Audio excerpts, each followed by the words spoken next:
to interact with all of you. And in the next two sessions, I think today and tomorrow, we will talk about what is technology addiction stands for, what are its characteristics are, and what are its dysfunctional effect, which I would cover in today's session. Maybe how you can go about assessment and intervention may cover in the tomorrow sessions. And please feel free wherever you feel that you want to have a clarification during my session. So I would be glad to clarify. I would share my slides.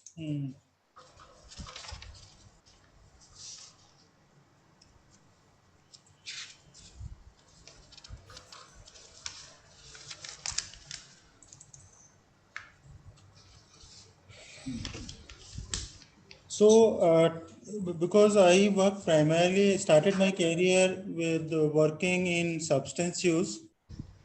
Subsequently, I changed my interest from substance use. Am I audible? Everything is fine? Yes, yes. So then I changed my interest to non-substance addiction. That is, I think from 2007 onwards, I started working in this area. And initial work was more in terms of non-funded work. And but with each work, we develop the evidence of for addictive use of technology, its relationship with various psychosocial factors. Maybe it is the distress of the person, it is the environment, or it is the just accessibility. Because when I started my work in 2006, I think all of you can appreciate that time the preferred question used to be how much money the person spend on internet or mobile per month. And if the person say 500, 600 in 2006 or 7, it used to be a good use of technology. But now the question has changed to how many GB we use per day. The question of money is irrelevant in today's context. It's become GB, how many GB you are using. So that way the internet cost has come down. Since cost has come down, accessibility has increased. And because of that, the other uses pattern has come, which has a dysfunctional impact. Based on our research as well as on the caregiver feedback, we started the clinic in 2014 to the main aim was kept to build up awareness about use of technology. Second is to train manpower or to interact with the professionals so that we can sensitize them in terms of screening and management. Third is to continue our research in this area to develop more empirical evidence in Indian context. And when we started this clinic, it was well appreciated in India as well as in international platforms. Even I think this British Medical Journal carried out a report on our initiation of technology, this clinic in Indian context. But if you see the irony, because in Western world, this addiction to internet was recognized in 1995. If you go with the Young's definition or Goldberg definition, they recognize the internet is addictive in 1995 itself. But I think the way the technology developed in Indian context, it has become more a concern in the last 5 years and become more problem in the last 6-7 months during the COVID time. So I thought I would just address all domains of our development. So how the technology use has become a concern. Like this is the recent during COVID time statistics that social media use has increased to almost 274 minutes per week. That is an normal users. It is more than that in people who have addiction to or who have excessive use of technology. Whereas the time spent on chat service is almost 322 minutes per week. So basically what I'm saying 274 to 322 minutes just goes in entertainment, just goes in your need to talk. So somewhere it also reflects that somewhere we are losing out opportunity to talk, to chat in the offline world. It may be because of COVID time, or sometimes it could be because everybody is busy. Everybody is busy in their own repertoires. So we don't get that opportunity to interact, and that's why we fulfill or we compensate this not able to interact in offline world with the online interaction. That's why our chats and social media interaction has increased. That could be one reason. Second thing which has become a concern is online streaming of video series, because nowadays people have become started preferring Amazon, they started preferring Netflix, because there is no advertisement, because now people don't like any frustration, they don't like any breaks. They want everything in a continued and in a speedy manner. So if you have that tendency, your use will increase. And sometimes all this platform also works on artificial intelligence. Based on your choice, based on your mood, they will give you other options also. And in case if you are free, you may spend X number of hours in watching this show series. That's why now the one more term has come, which is called binge watching. There is a term called binge watching. You might have heard of binge drinking. Binge drinking is three or more drink in one go. But when I say binge watching, it's like three or more episode in one go, or more than 120 minutes screen use in one go. Either 120 minutes of screen use or three or more episode in one go. If any one of these you are meeting, then you are suffering from binge watching. And whether it is binge drinking or binge watching, it all has relationship with the person personality. We say it comes under impulsivity spectrum disorder. Impulsivity means you feel very impulsive to uh, continue your watching. So it's all part of impulsivity spectrum disorder. So it basically means you have to work on person emotions if you have to work on binge watching or binge drinking. There is another term has come recently which we are now publishing, is called binge gaming.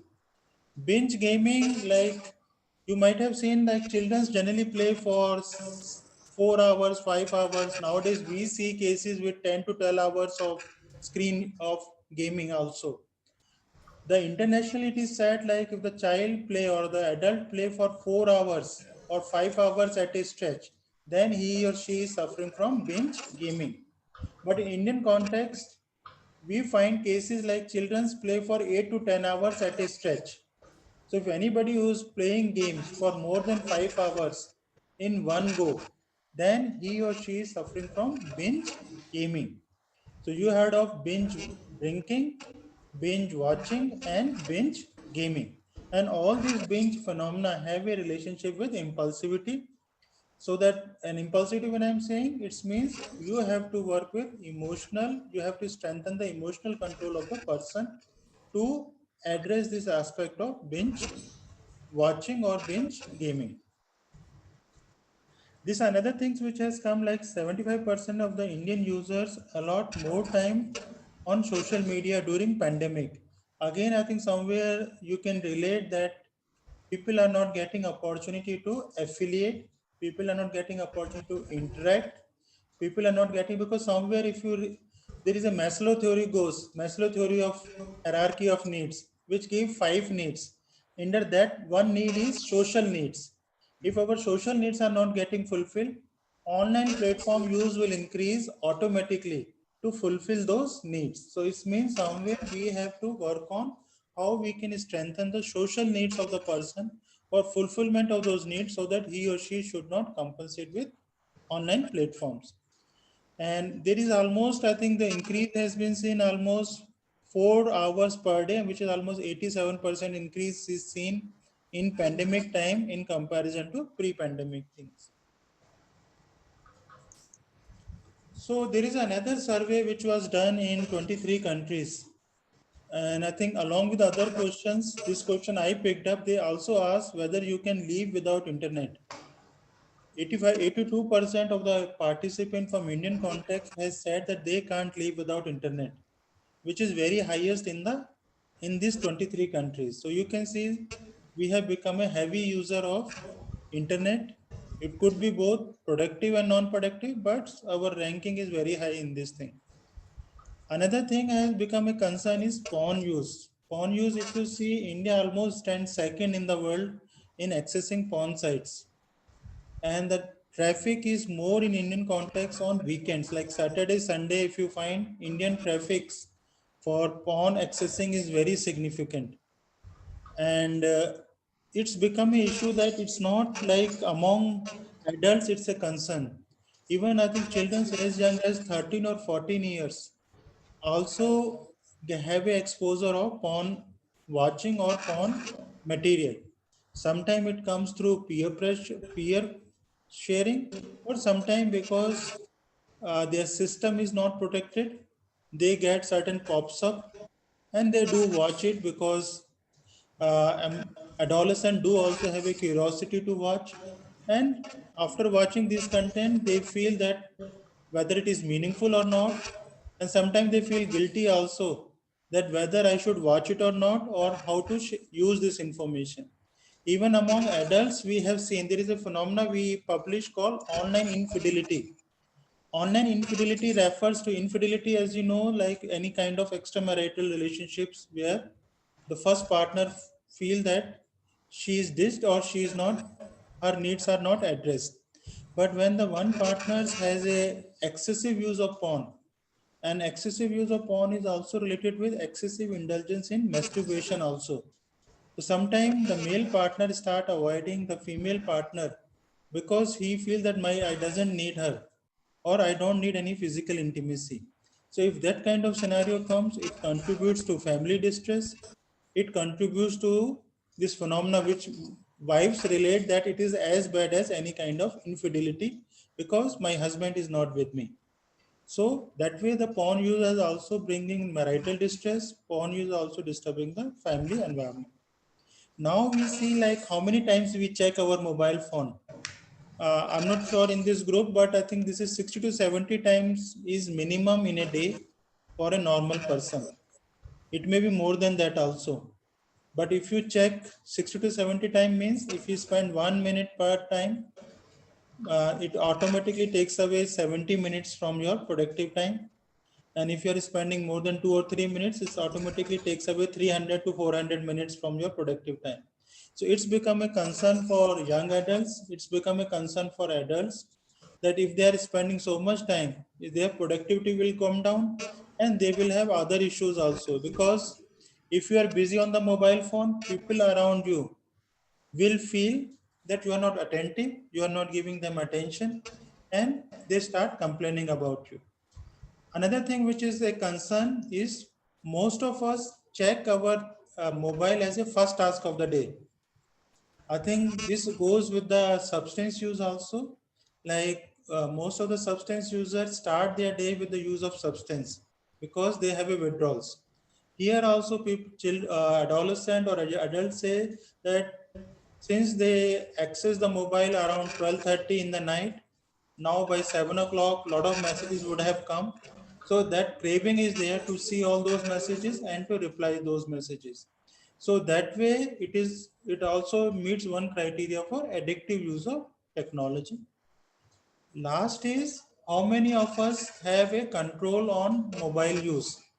I think it's very rare, even though there is a condition not to use mobile phone, but we have developed a habit of checking our mobile phone repeatedly, and we check and we reply also. So that way, and that is a characteristic goes in substance use also. Person who is a smoker, person who is an alcohol user, they also find it very difficult to control. Similar thing is happening with the mobile phone also. So these are some of the description of the things. Now, what about adolescent? Adolescents also had a easy access to internet, and 90% of them are using in their homes, either in PC or in the mobile or whatever is available. And I think still, I think if you say male have a higher access to the devices in comparison to females, it could be maybe devices, or maybe girls have a different day-to-day schedule in comparison to male, but this aspect has to be seen. But in the COVID time, what has happened among adolescents? There is a 39% increase in download of games has happened. Gaming sessions have increased, and the time spent on gaming has also increased proportionately among male and who are playing games, and that become a common problem during COVID time and all. Uh, Another survey like which is recently done from Japan, where 71% of the high school people and 72% of the junior high school student acknowledge that their consumption of internet has increased during lockdown period. It could be because of online classes. Secondly, because there is no leisure activity available. So whatever is leisure is happening is through online platform. So both the things may or might have contributed to increased use of technology. And almost one third of adolescents are at an increased risk for internet addiction during COVID pandemic because again, there are a lot of time they are spending with the online activities. And these are some of the factors like unstructured use of internet can also make them vulnerable for addiction to technology. Since they are using excessively, since they don't have knowledge of internet safety, which most of our adolescents don't have, they are at risk for cyber related exploitation, bullying, or internet addiction. So it means this group also require a lot of knowledge, lot of inputs from all stakeholders to enhance their healthy use of technology. And but there are other group of students who say that they are finding it very difficult to have a online classes because it's the first time they are doing it. So there is a difference. There is a one group which very much use are into the technology, but there is another group who find very difficult to be online and to grasp everything. So both type of children do require some sort of advice, some sort of support, so that they can have a healthy use of technology. So what is happening? Another thing which I think among along another group which we are working on, like even the women who are in the pregnancy stage, they also have a excessive use of technology. And sometimes if we work with this group, we can reduce the technology use in the mothers, and we can also train these mothers to have a healthy use of technology with the childrens. And the main reasons comes in this group is to get emotional support, to get connection with treatment seekers, and to get information about their treatment and entertainment. Available indicates that if they are using more than uh, 8 minutes per mobile use per day during pregnancy has a negative impact on growth. But these findings are not very conclusive. These are case-based report findings. But what we are doing, but this group definitely requires sensitization for use of technology, as well as how they can monitor or enhance healthy use of technology in their young children. But another group which is coming up is geriatric groups. This is like about 60 years, where already they are leading a retired life. Things have already been finished for them, like for in terms of family responsibility, in terms of other things. So they also have free time. Children's, I think most of the elderly people, either they are staying alone or they do not have many much opportunity for interactions. So these people are also, because of free time, because of lack of opportunity for interactions, also develop excessive use of technology. Because one family came to us, they said that it's very difficult to interact with their parents, but when we send any WhatsApp message, they reply immediately. So that much is the concern. So my purpose is, it's not adolescent we have to target. We have to target the young mothers also. We have to target geriatric groups also, and we have to target all stakeholders. Only then we can bring some change in these public health issues. Otherwise, it will not. If you would not train everybody, it will remain an issue, and all of us may not, all the users may not get the right advice for how to manage their technology use. So, along with the internet, I think there are other addictions also where we have worked on, which include work addiction also, because nowadays, earlier, I think there is a term called work alcoholism, which people used to use for themselves or for others to boost up themselves that they are doing a lot of work. But now, work addiction or work alcoholism also comes under the umbrella terms of addiction. And when I'm saying addiction to work, it should meet three criteria. One is you have a continuous craving to do only work. You always have a desire to pick up one work. Once the one work is get over, pick up the second work, third work. So that desire to remain with the work is very strong. Second is loss of control for work related matters. Once you start working, you keeps working and you avoid procrastinating other demands of the lifestyle. If that is happening, that's the second criteria for work addiction. Third is because of your preoccupation with works, you are losing out your social interaction, you are losing out your family interactions, you are losing out your having food on time, or any other, or sometimes sleep disturbance. If that is happening, that's become the third criteria. So if these three things are coming up in your lifestyle, then you can say you are suffering from work addiction.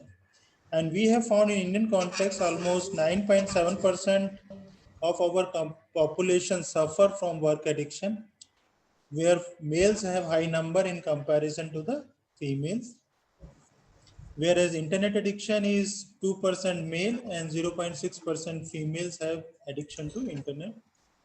There is another disorder which has come now because of junk food and all. Though junk food itself is a problem, but people may have eating addiction also, where I think they have a continuous desire to remain with food or to eat something. We found almost 1.6% of our population, surveyed population, have addiction to this eating. Shopping addiction is one more thing because of online things, sometimes offline. Now it is more online only. People, and again, shopping addiction is also part of impulsivity spectrum, because you are feeling impulsive by seeing offers by of various available products, and you find it very difficult to control yourself and you indulge in excessive shopping. And again, it should meet that those criteria: continuous desire to shop, loss of control once you engage in shopping, and the third is you continue shopping despite you have financial consequences or other consequences. Sex addiction or porn addiction is one thing which we must address, which has become a concern in Indian context. Exercise addiction is another thing which is coming up. I think 10 years back, exercise addiction we used to recommend as a part of positive addiction. But now it has also become addiction, because sometimes we felt people who do exercise every day, whether gym or any kind of exercise, in some of the cases, it has been seen that they can't live without exercise. They can sacrifice other things, but they can't postpone their exercise. If that is happening, then you are suffering from exercise addiction. Gambling is one thing which is quite common nowadays. Online gambling has become an issue, which again has to be addressed. And most of this disorder comes under that impulsivity spectrum disorder. So what happens? I think, uh, especially I thought I brought some vignettes also for you when treatment seeker comes to our clinic. Though we have evidence for adults and geriatric, but we see predominantly adolescent population only. In this particular case, this is a 15-year-old male, single child of a upper middle socioeconomic status, nuclear family, got all access to modern devices from the age of 9 years. Means he has access to everything. And you can easily understand upper and upper middle socioeconomic status is the main treatment seeker with our clinic. And because he is the only child, parents were very over involved and permissive. And mother used to be found more over involved, and she used to give everything. And she was finding very difficult to say no to the son. So subsequently, because he had access to all devices, he developed preference for gaming from the age of 10 years, started playing 8 to 10 hours a day. He got some ranking in gaming, because, and that become a reinforcement for him. Rank mean that determine that whether you can play in which kind of teams, games and other things. And he also got certain benefits also, because once you play good, all online games give certain benefits also, reward also, which led to academic decline in academic performance, decline his psychosocial functioning, meaning he stopped interacting with parents, he stopped going out, he used to be in his room only, and started showing anger, expression of suicidal ideation whenever he was stopped to play, because that became his pleasurable activity, that became his safe activity. Or another thing which you see, slow internet speed. I'm not sure whether you get disturbed because of slow internet speed, but we are getting clients who get disturbed whenever the internet speed comes down. and they start become very puzzled and irritable. And some of the cases of adolescent, and especially this case also, we found there is a significant anger expression whenever the internet speed was low when he was playing games. He also has a history of attention deficit disorder and conduct issue. So it means you also have to screen for other psychiatric morbidities also if you have to work on gaming. History of, because most of the parents, rather than communicating with the child, rather than understanding the child reason for play, they brings force rehabilitation admission, meaning leading, which leads to uncooperativeness. In this case also it has happened, because he was not informed, he was just forcibly put in one rehabilitation form, which didn't bring any positive result, but it made him more uncooperative, and his use of games has increased. And again, when he visited our clinic, he was not aware that he was brought to this specialty clinic, which again made him more uncooperative during our sessions. All these things, it didn't affect only the child, it also bring caregiver burden in mother. Family members, husband, wife start blaming each others, which create marital issues, and which became very worse during COVID time. So if you see, there are 4 or 5 issues I have identified. One is over-involved permissive parents. It means we have to work with the parenting also if we have to work with gaming. Second is this child also, I think somewhere he didn't have other leisure activities. Maybe parents didn't pay attention to his demand for interaction and other things. He developed preference for playing games. So it means we have to work in the family context.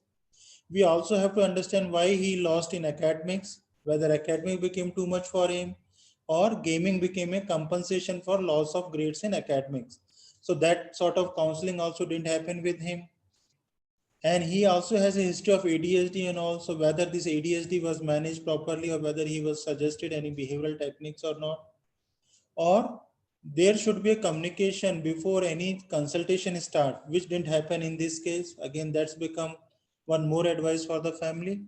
And it's for, and family disturbance basically means all family requires some marital work, family work, or some counseling, so that parents mental health can be improved. So 6 7 issues you can address in any case when case come with technology use. This is another girl, I think this is 16-year-old girl who got the, again, I think this is a young age where they got the mobile phone. So I'm not saying that young age is a risk factor because we don't have evidence at this moment, but through case-based report, we are saying that it's become a risk factor. She got the mobile at the age of 12 years, became very active on social media, developed preference for taking selfies and posting on social media platforms. Also, because of social media platform, developed familiarity with unknown contacts, shared personal information and photos with that unknown contacts, in which led to increased use of social media, leading to further decline in offline meetings with the parents or with other friends. But because every offline online meeting gets converted into offline meeting also, same thing happened here also. But when she met this person in offline mood, she didn't appreciate that person and started avoiding that person. But since she had shared number of photos and other things, this person started bullying this girl. Again, because of low internet literacy or low knowledge about internet safety, she didn't discuss this thing with anybody in the family, and which led to low mood state in this girl, decline in her academics. And she, and another thing which she did, she deleted all bullying messages, which generally we ask that in case if you are in any bullying encounter, preserve those messages, because these messages are evidence to prosecute that person and offender. But most of us, because of anxiety and other things, or because of lack of knowledge, we delete all the messages, where if you, even if you lodge a complaint, it's very difficult to prosecute those people. But after few months only, she disclosed to mother, and she didn't want to take any legal help. Again, I think there is a myth that even if they approach police and all, it will not work, it will create more problem. So again, this case reflect, if we are giving mobile phone to the children at very young age, parent have to have good communication with the children, to educate them about cyber literacy, to educate about the do's and don'ts of technology use. And somewhere you can also give advice. We generally give advice that up to 14 years, children should not share any photos, any personal information or anything on online platforms. Even I think they should not share their photo as a status photos, because even status photos can also be misused and can also be morphed. So we advise all children not to share anything uh, before 14 years, and even if for adults also it's advised, because even if your status photo can also be morphed and can be used in cyber world. And second thing, you should have a good knowledge of cyber laws and cyber literacy, so that you know in case if you are in a bullying experience, how to handle this thing. Third is, do not hesitate to communicate, do not hesitate to interact with others, so that people can help you out rather than developing any psychological issue, which this girl also developed. And wherever the opportunity come, take legal help. So these are the learning from this case. So this is one model I think which I thought talk about. These are on the left hand side. If you see, there are 5 needs, which is a basic needs which person goes through whenever he reaches the stage of self-actualization. And this includes physiological needs, safety needs, social needs, self-esteem, and self-actualization. But when technology use has come, what technology has done, it has, because of technology use, we are avoiding our physiological needs. Maybe it's a food need. Nowadays, as I talked about in relation to porn, people don't need even physical intimacy also. So that way, technology is mediating postponement of these physiological needs. And especially in addiction, people don't care. They just want technology with 24-hour good internet connectivity. They don't need any food, they don't need any self-care and other things. So that way technology is affecting our expression of physiological need. Second is safety need. Earlier, that's in normal platforms, the need safety needs get fulfilled through law, through protection and other things. But nowadays people say if they have a good network, if they have a good mobile recharge, and so if that is there, they feel safe. So somewhere you have associated your feeling of safety with gadget rather than with the opportunity which are available in the offline world. Third is social need, as I talked about. We are not talking at all, because in one of the family, when we gave the task that they should spend 1 hour together, after 1 week they came back to us and they told that it's very difficult to interact for 1 hour. They don't know what to do. So that much we have lost in interacting, but we can easily spend 1 hour in WhatsApp chat, we can easily spend 1 hour in social media chat. So we have, so that habit has to go off, that we should not fulfill our need to chat through online platform. We should talk in a face-to-face manner. Then comes self-esteem. Nowadays people feel more boost up in terms of how many likes they got, how many approval they got. They don't bother about what my parents say, they don't bother about what my colleagues say. They're more bothered about how many likes, how many approval I got. So that way the technology is affecting your self-esteem also. And the last is self-actualization, where in the real world people boast of what they have achieved till now, but now people talk about what they can do in online world. So that's become the need for self-actualization. So you can see how technology use has affected the expression of physiology, your basic needs. If this doesn't get changed, it will become addictive. And that's why I'm saying, because all your basic needs are getting fulfilled through online platforms. If you would not become conscious, you will become addictive to technology also. So now what are the various signs for an excessive use or addictive use of technology or gaming? There are 3 signs. One is called continuous desire to access technology or gaming. That's become first. If that is there, that's the first yes towards the addiction. Second is loss of control for use of technology. Once you start your use of technology, you don't have control. It goes for hours together, because sometimes you might have experienced whenever you are free and when you are start browsing your mobile phone, it's very difficult to log out within 2 minutes. It's very difficult to log out after 5 minutes. You may log out after 30 minutes, you may log out after 60 minutes, or sometime maybe more than that. So if you, and this loss of control happens even in normal users, but people who have excessive use, it's become a issue. Third is continuous use despite knowledge of harm. It could be like, now we have seen, if you sleep with the mobile phone, we have seen people who sleep with mobile phone, they generally have almost 60 to 90 minutes delay in initiation of sleep. Basically means you may lose your 60 to 90 minutes of your sleep because you want to spend time with the online platform when you are on the bed. And I think you can appreciate, I think even if you see in your lifestyle, if you keep browsing till you get a sleep, you may not get a sleep on the right time. It may be at 12 o'clock, it may be 1 o'clock also. Decrease interest in academics, which is an issue in amongst adolescents. Decrease social interaction, which is nowadays has become a concern. And behavioral issues when technology is not available. It may be irritability, it may be anger outbursts, or sometimes suicidal ideation do also comes up. So if all these three criteria are coming up, then you can say person is developing addictive or excessive use of technology. So now what are the various reasons for excessive use? Because in the first slide itself, I told that we check our mobile phone 60 to 70 times per day. This is a minimum I'm quoting. So what are the reasons for so many times if you're checking our mobile phone? The first is accessibility, because you carry mobile phone with you. You have a good internet for 24 into 7, and anything which is available 24 into 7 will be used in maximum time in comparison to other things. So that becomes the first reason. Second is acknowledgement. Whatever you do on online platforms, you will get acknowledgement immediately. Whether it's a WhatsApp call, whether it's a social media thing, whether it's anything, you will get acknowledgement immediately. And we have seen, if there is a delay of getting acknowledgement for more than 1.6 second, if you don't get acknowledgement from other person for, and if there is a delay of almost 1 minute for getting acknowledgement from other, it makes you irritable.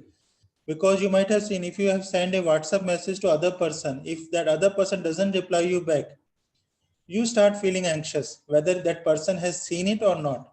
And you will see whether the one line is clicked, whether one right signal is coming, or whether two right signals are coming or not.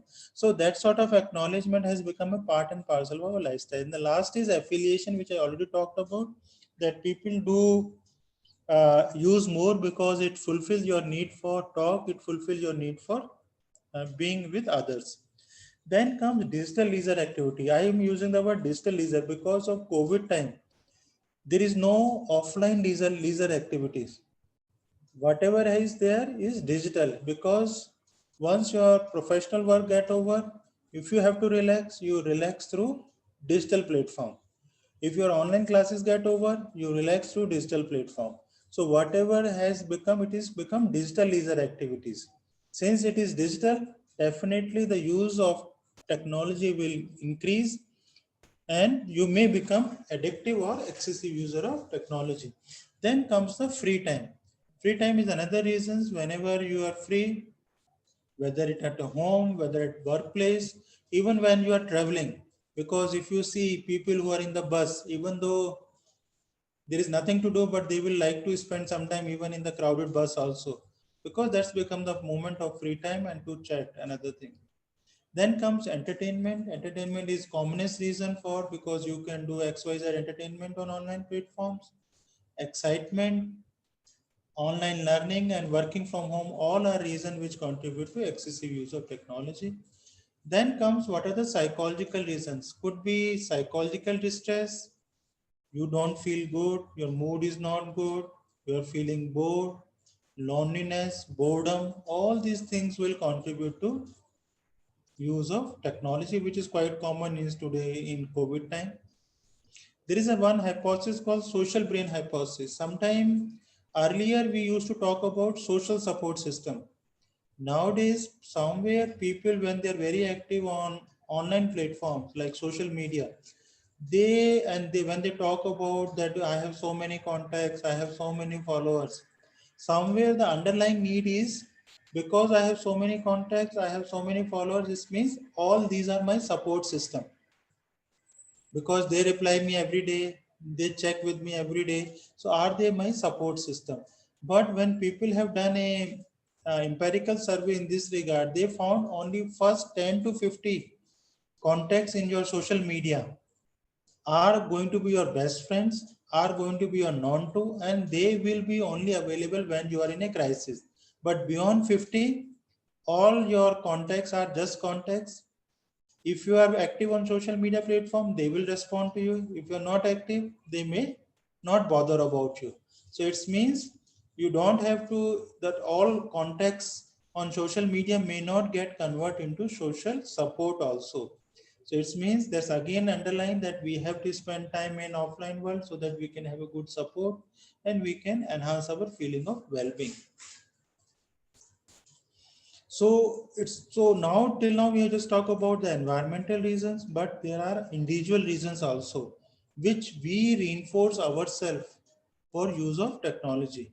Sometime like if you say if you have a negative view of yourself, or if you find person who has a negative view of self or world, they say it also contribute to internet addiction. It could be in the forms of self doubt. You don't feel confident about yourself because you see whatever I do, I don't get success. Whatever I do, I don't get appreciation, or nobody loves me. It could be part of negative self evaluation, or it could be low self esteem. Example could be like people say, I am worthless offline, but very important online.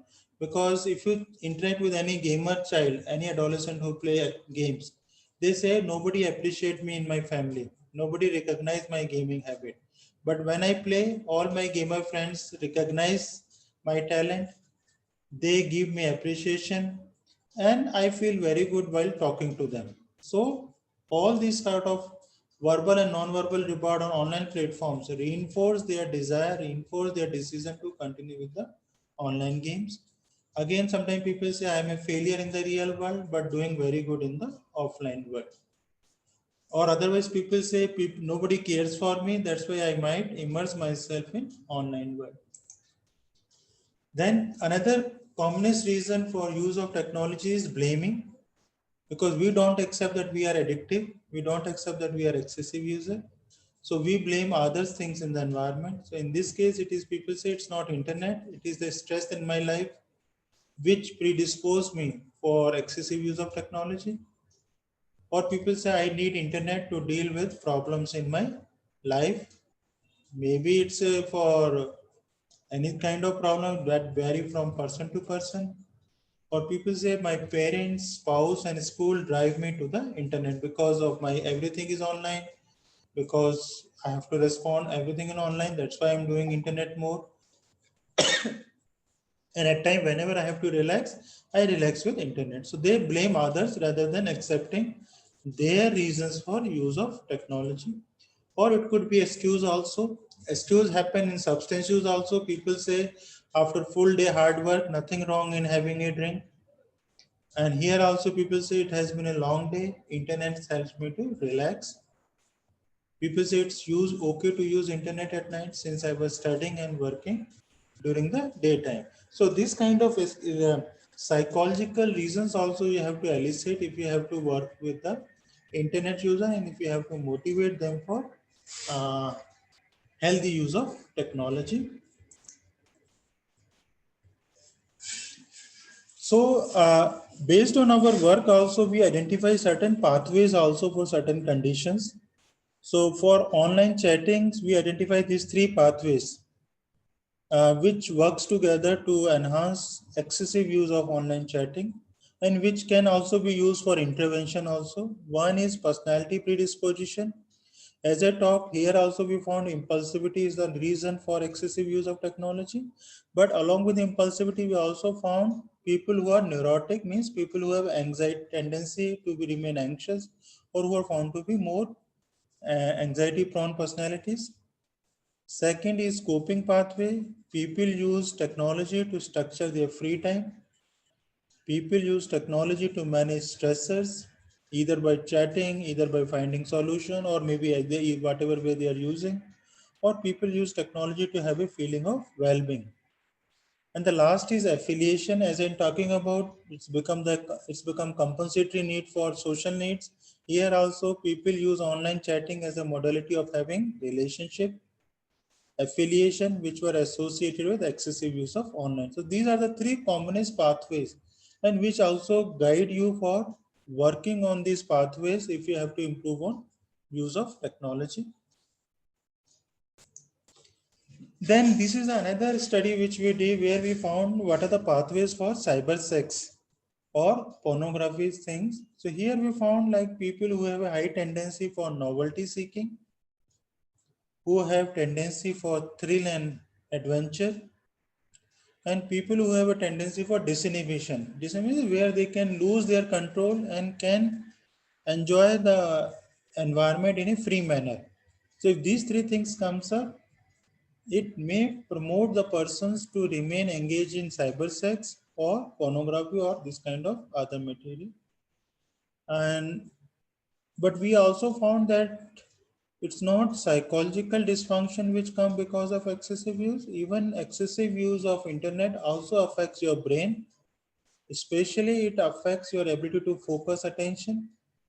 And when I'm saying focus attention, we have also found like most of the young adults and adolescents have a habit of when they're studying, they keeps distracting themselves to respond to WhatsApp chat, to respond to any chats. So they do two things at a time.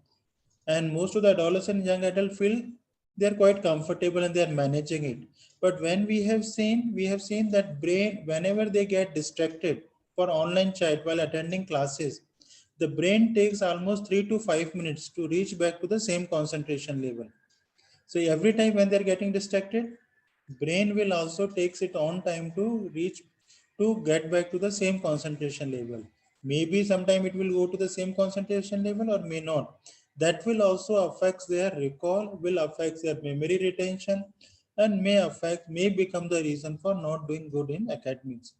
Response inhibition is another neuropsychological function where we found people find it difficult to log out. When people find it difficult to log out, it goes with the phenomena of response inhibition as well as other phenomena of use of technology.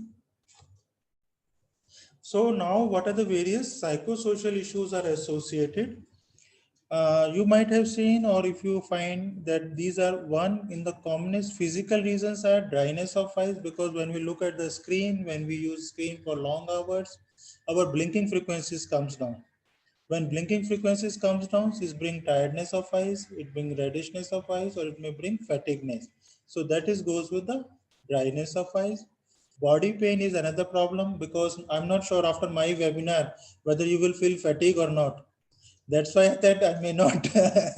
So that's the commonest reason. So whenever you're attending any webinar and all, better keep stretching yourself when you're in a sitting posture so that you should not feel a fatigue also.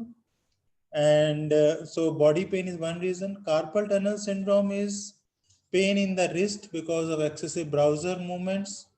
Again happens in because of technology use. Tennis elbow syndrome, pain in elbow, which happens in player also, but which can happen in excessive user of technology also. And decreased involvement in physical activity, which may be associated with increased weight gain or obesity because our eating habits becomes change and we involve in more taking fat foods and which leads to increased weight gain and obesity. So these are the physical consequences of excessive use of technology. Then comes the psychological reasons. Psychological reason manifest in forms of craving, irritability, uneasiness if technology is not available, verbal and non-verbal expression of anger if again technology is taken away or if it is not there, loneliness, boredom, and inability to structure free time. Social and family, again, if you see, you might have seen nowadays we don't interact, we don't communicate, we don't go out, we remain in our rooms, which takes away a lot of our verbal and non-verbal communication. And that's why it's decrease our having leisure activity in offline world and which increase our online digital activities. Biological, it may bring delay in your sleep. It may bring decrease in self-care. Sometimes people don't take bath, especially on weekends when don't have to go to any work and all. So that's another thing, irregular eating pattern and deviant use of cyberspace in adolescent and young adults because of their excessive use of technology, because they feel they have developed expertise, both the reasons, or maybe because of their personality, because they are novelty seekers, they are thrill and adventure seeker, and because technology provide opportunity for disinhibitions. All these factors promote deviant use of cyberspace also. And because people feel that I can do low level of illegal activities using the cyberspace, but once they start engaging themselves, it itself become a reinforcement to further engage in this sort of illegal cyber related activities, which put them at risk as well as the other people also.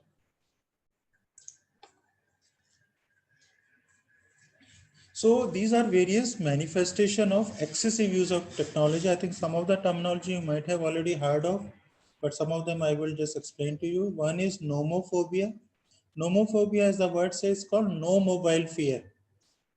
The no mobile fear refers to when you are not carrying mobile phone with you. How do you feel?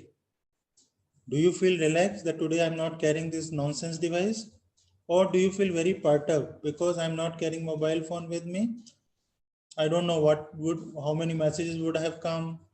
If I'm free, I would have used my mobile phone. So if you feel anxious because you are not carrying mobile phone with you, then you are suffering from what we call nomophobia. So that's the first thing you have to screen, and that's also related with excessive use of technology.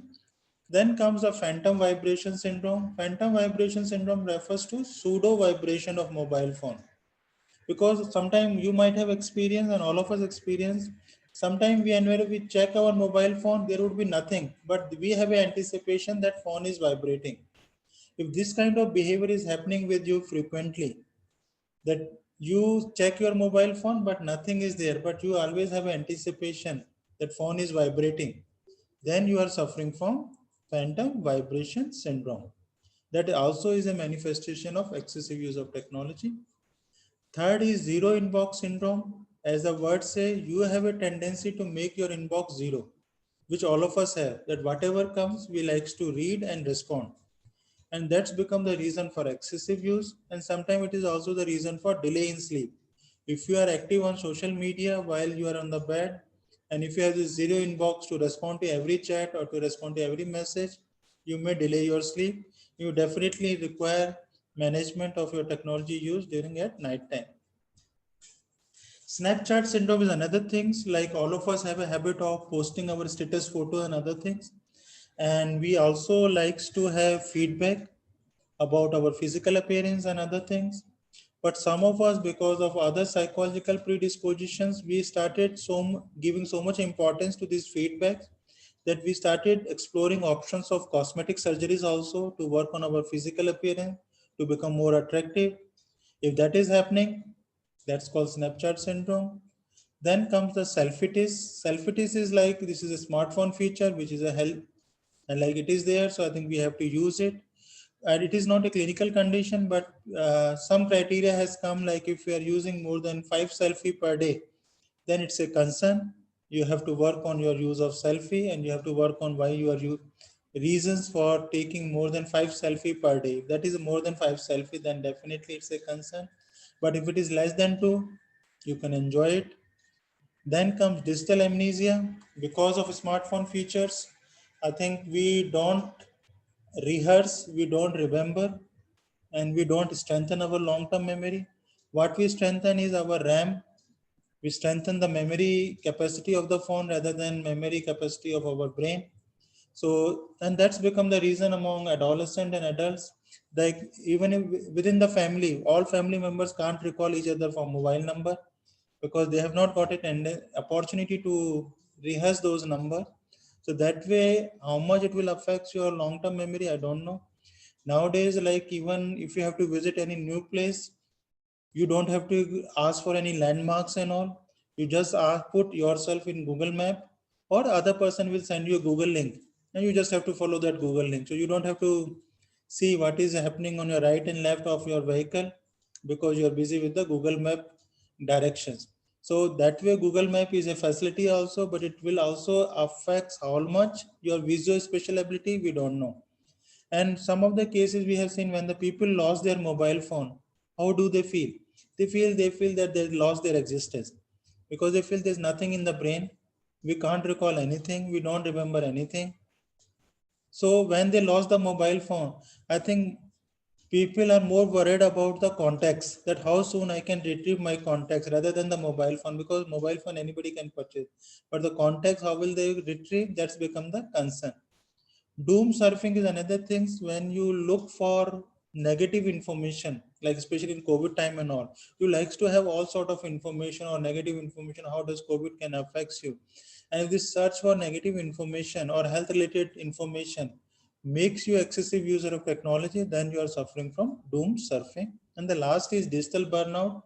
Digital burnout is because this is a common thing among even at workplace, because and which digital burnout refers also means Zoom fatigue, it also means webinar fatigue, and where because of excessive use of technology you feel fatigue, you feel exhaustiveness, which leads to affects your productivity also.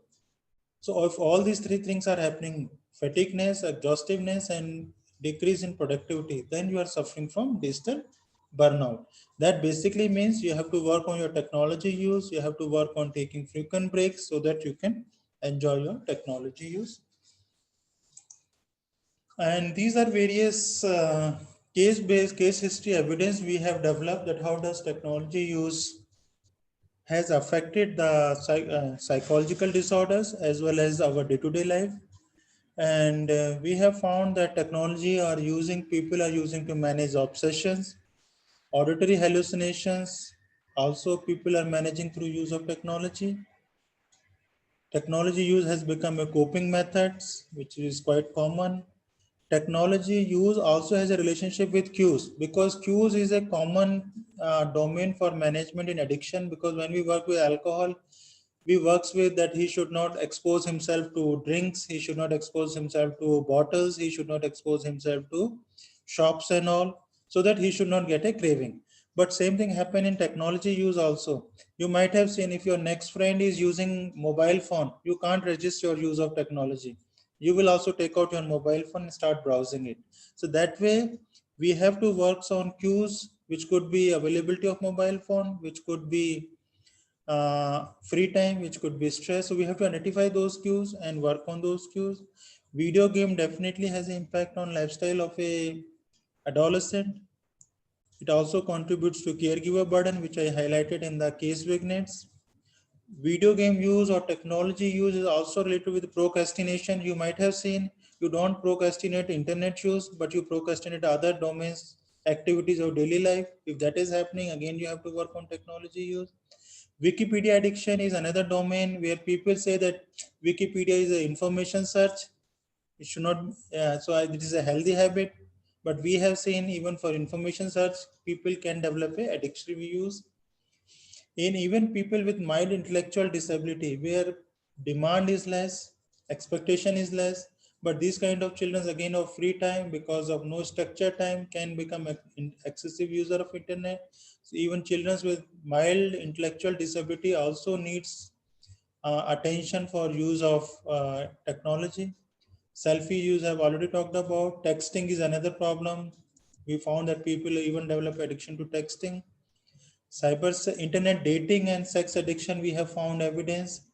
People sometimes internet dating becomes like a leisure activities.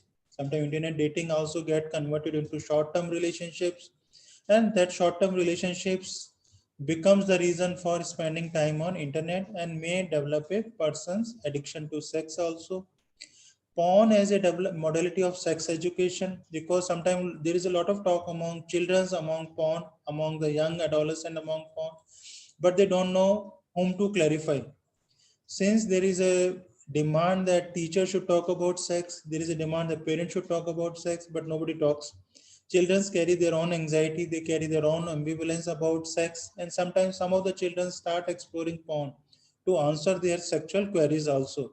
So it means there is a need to give this sex education to the young children, so that the tendency to use porn also can come down. Binge watching I've already talked about. If you have to stop binge watching, you have to take break after each episode. And slow internet speed and anger expression is another reasons for use of technology. Is it getting too much? I think I would take tomorrow, or I would stop here.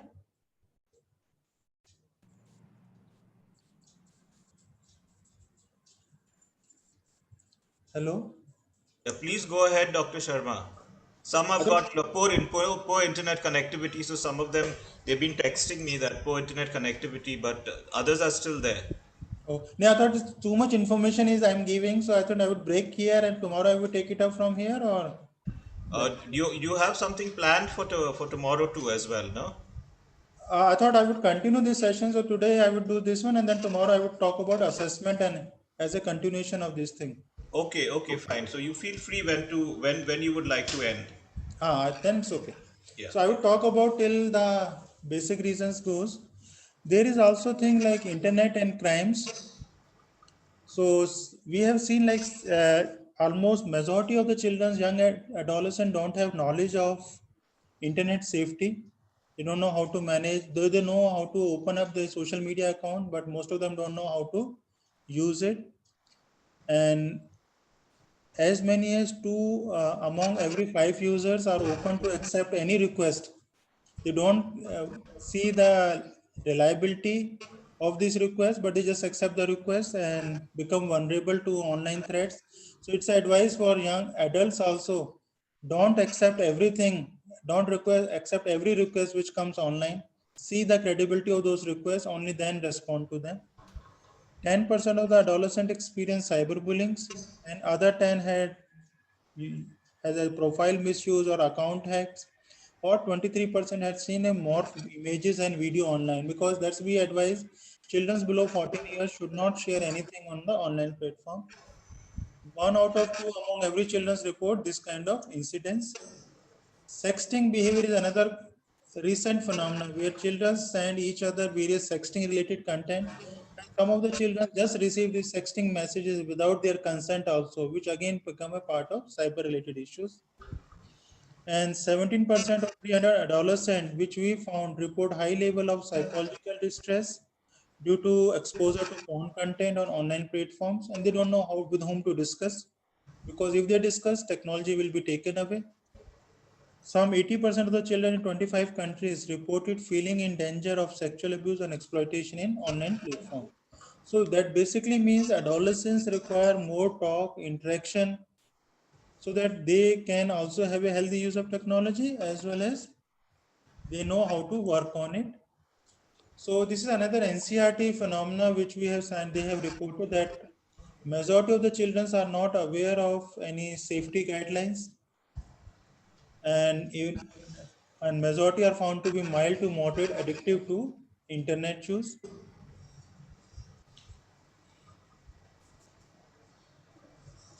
I think why internet and crime is related, I think I would focus on these two lines: anonymity and accessibility, which I told anonymity promote disinhibition, anonymity promote novelty, and anonymity promote various kind of experimentation of experiences, which may predispose people who have either other personality and psychological predisposition to engage in various online crimes or online activities. And these are various reasons for committing online crimes. If you see intellectual challenge, seeking power and attention, or sometimes it could be your computer addiction or excessive use of technology, can put you at risk for use of things. So these are various pathways I thought I would talk about. One is willingness to engage in this kind of illegal activities, the experience you drive, the thrill you drive from these activities, or the challenges which are associated with these activities. Online peer pressure. Sometimes your friends promote that you should be on online this kind of activities, or you have excessive or addictive use of technology. All these things promotes use of technology. So I thought I would stop here. And in case if you have till now any questions and all, I can address in another 5 or 10 minutes. Yeah. I actually have a question. You may be talking about it tomorrow when you are considering the assessment part about it. Since all of us over here are clergy, we are all priests and we are all Jesuits. So a strong factor which guides our thinking is spirituality and religiosity. Although there have been indicators through some of the studies which you have shown, have there been any particular studies which relate advantages, disadvantages of misuse, disuse of spirituality, religiosity because of excessive internet use? I mean, have you done, have do you know of? Uh, we, as such, we don't have empirical evidence for this kind of question you ask. But in one of the particular case, I want to quote: this person has pornography use, and and he was a by religion by Christian, and and he started seeking our advice also. But somewhere he started using his religiosity and spiritual techniques, whatever you preach. And he found that when I rehearse those techniques, when I use those techniques to distract myself from this craving from porn, it works. And it helped him out also to remain away from engagement in pornography, as well as it helped him to reduce the frequency of engagement in this kind of pornography content. And so somewhere in this particular case only, I found there is a clear evidence. I found that involvement in religiosity or these spiritual practices has helped the person to develop abstinence or to reduce his indulgence in this technology use. And especially, I also want to highlight that people are more prone to use religiosity and spiritual techniques when they are into this kind of pornography, kind of adults related traffics and all. But for other use, I think still people